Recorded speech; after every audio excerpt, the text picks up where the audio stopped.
আসসালামু আলাইকুম বন্ধুরা, আজকে আমি আমার ইয়ার পিয়ার্সিং করার জন্য গিয়েছিলাম এক্সোটিক পিয়ার্সিং বিডি। আমি গিয়েছিলাম বসুন্ধরা শাখায়, কিন্তু এটি বেলডোর শাখায়ও আছে। সো আমার প্রথমে যখনই আমি রুমটায় ঢুকেছি আমার অনেক নার্ভাস লাগছিল, আর বাট দ্য সেম টাইম আমার খুবই এক্সাইটেড লাগছিল।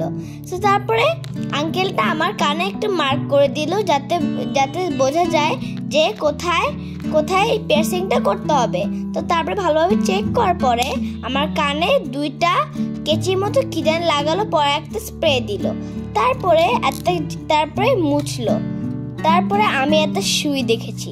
সুইটা দেখার পরে আমার হাসি বন্ধ হয়ে গেছে। নাহলে আমি খুব সুন্দর মতো প্রথমে হাসছিলাম, আর তারপরে যখন এই নিডলটা দেখলাম আমি একদমই হাসা বন্ধই করে দিয়েছি।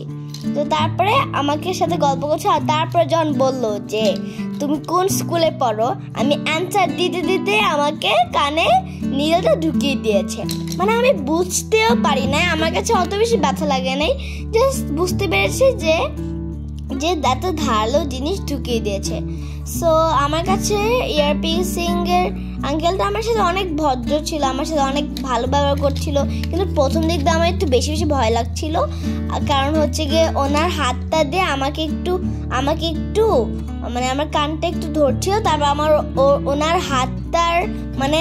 হাতটা একটু শক্ত শক্ত লাগছিল, এর জন্য আমার প্রথমে একটু ভয় পেয়ে গিয়েছিলাম। তো তারপরে আরেক কান যখন করা শেষ হয়ে গেল, তারপর আমি মিরর দেখতে গেলাম। তারপরে মিরর দেখার পরে আমার কাছে তো আমাকে খুব সুন্দর লেগেছে।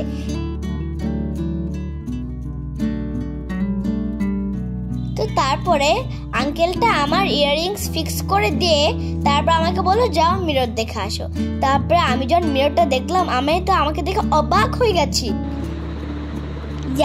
This is me.